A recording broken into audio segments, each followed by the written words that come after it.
This is Hannibal from the HannibalTV.com with a daily combat sports news update for you. To start it off, just to plug my interview with Tom Prichard that is available in full now at patreon.com/thehannibaltv.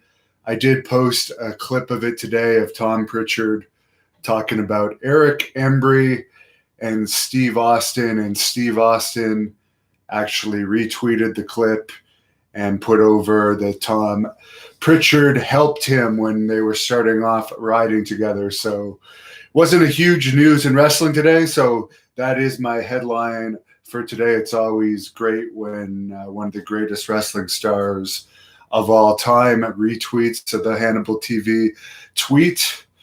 According to the Wrestling Observer, fans should be able to watch live wrestling again around July the 10th. They are starting to loosen restrictions there. Apparently the roster split looks like it's not really as split as it once was in WWE. They always go from, it's never split. Let's be honest here. It never lasts more than a very short period of time before they start mixing in rosters. There is no real roster split that they have stuck to from the time they ever began this roster. I think they only use this whole draft thing that they do to try and get ratings. We know they had the second lowest Raw rating of all time last week. For some reason, the rating of yesterday's Raw has not come in yet. I do know that Titan Games, which was The Rock's debut show for season 2, scored a 0.7 rating. And a 0.7 is a lot better than the 0.4s and 5s Raw has been getting lately. So I guess we'll find out tomorrow what the Raw rating was.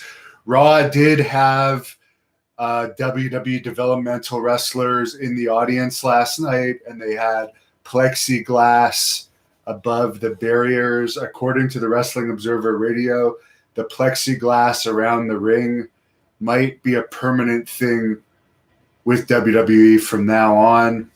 There was exactly 33 wrestlers, I guess, in the crowd at the Raw show. Some of those development wrestlers have already been on TV, but none of them were given major pushes. So none of them were really known wrestlers. Apparently Adam Cole, who I don't know who the NXT champion is, to be honest, but I think it is Adam Cole, a small, scrawny-looking guy, looks like a grade 9 that's skinny and doesn't work out. His contract might be running out in July, and there could be other companies interested in him. I believe he came from Ring of Honor. AEW's around now. So AEW and Ring of Honor do pay wrestlers decently, although Ring of Honor's popularity, I don't know if anyone even watches Ring of Honor anymore, to be honest, and I do like people like PCO that are in there.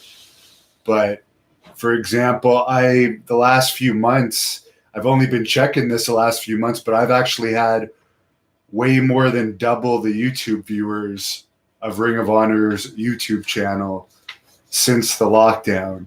And they are a company owned by Sinclair Broadcasting with a huge budget, paying some wrestlers in the six figures.